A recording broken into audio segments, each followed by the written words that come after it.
Sup, Angels? My name is Jimmy from the Block. I sing in the band Impure Conception, and today I'm going to be talking about the 5 biggest mistakes that I see new metal bands, not like new like Deftones, but I mean like up and coming metal bands. Mistakes I see them make. I've been around the block for a while in the scene, and I've seen a lot of bands come and go, bands that were huge and then dropped off the face of the earth.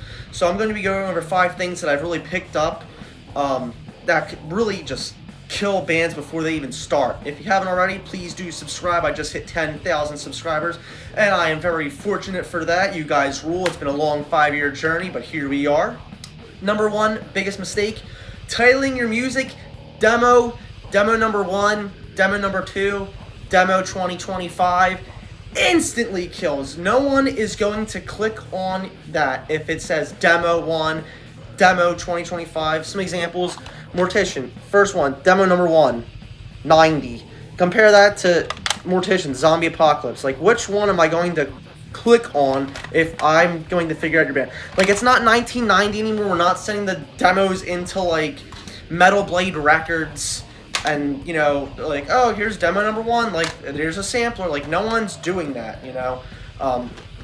And like a more recent example, like we have here, Taxidermia Demo 2023, Taxidermia, what's this? Devouring Abstraction. Like, which one am I more to buy?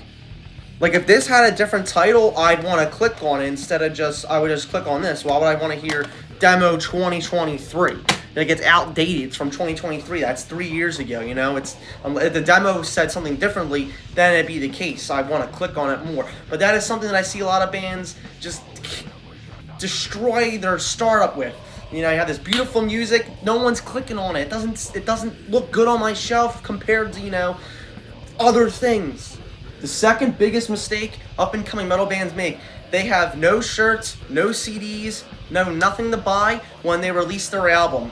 If you're releasing that if you're releasing all the digital singles, the full 8-track, whatever you're releasing for your album or demo or whatever you're releasing, if you don't have CDs, cassettes, CDs, vinyl, long sleeves, whatever, when you sell it, you already just destroyed your gains from that. You just released a fresh new hype piece of material and you don't have nothing to sell with it?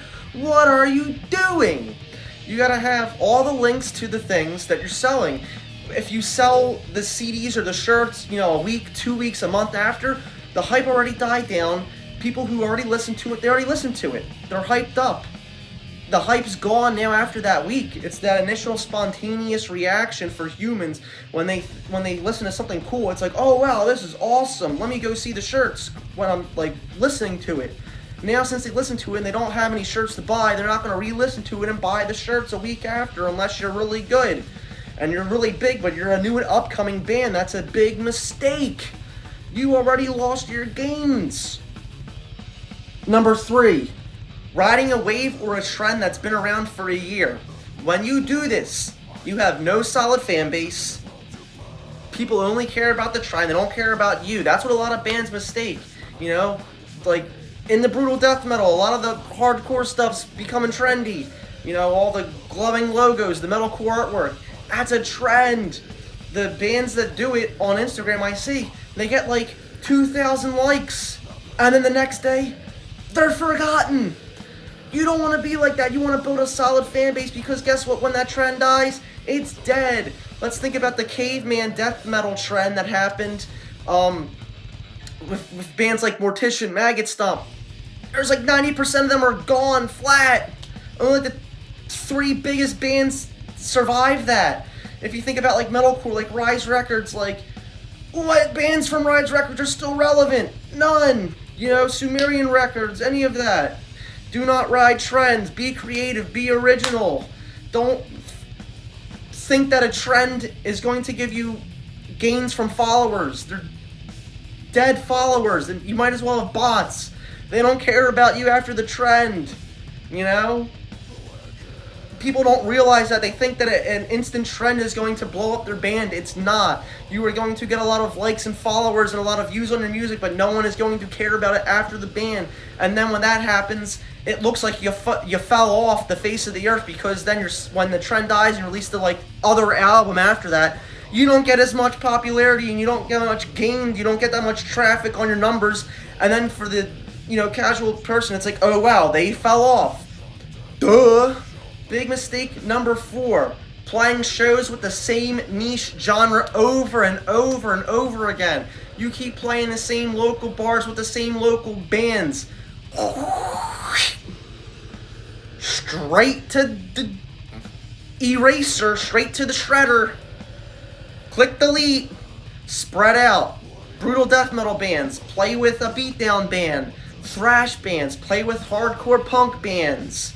Hardcore bands. Play it with, a thrash show, Old school death metal bands. Add that black metal band to the show, spread out, if you don't like metalcore, metallic hardcore, anything.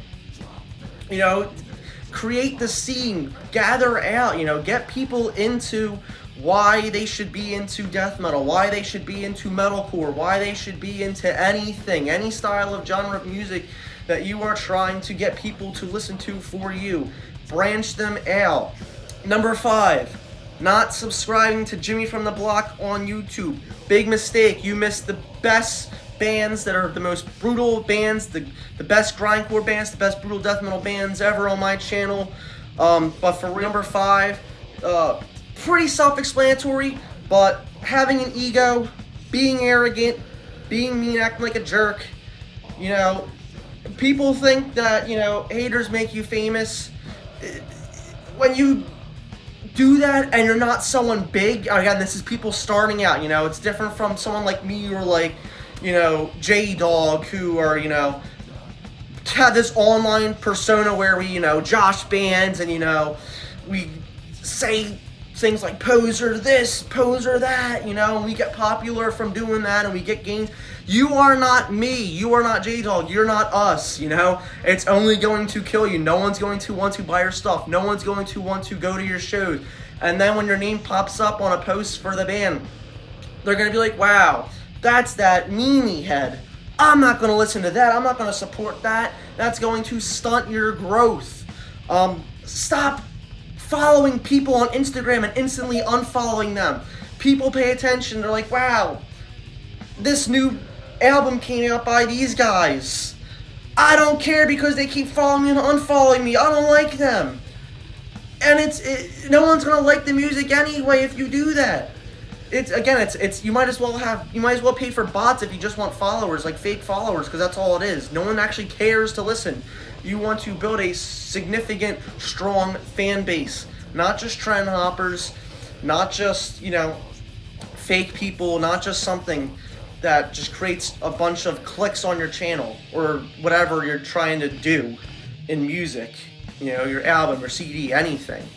But those are 5 of the biggest mistakes that new up-and-coming metal bands for any genre, they can be brutal death metal, black metal, crust punk, whatever.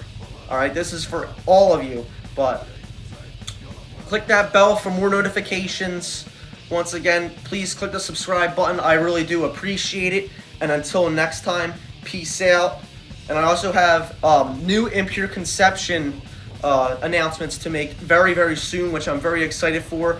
Impure Conception album, full length, number 1, 8 tracks, sonic, brutal, thrashing, slamming, brutal death metal.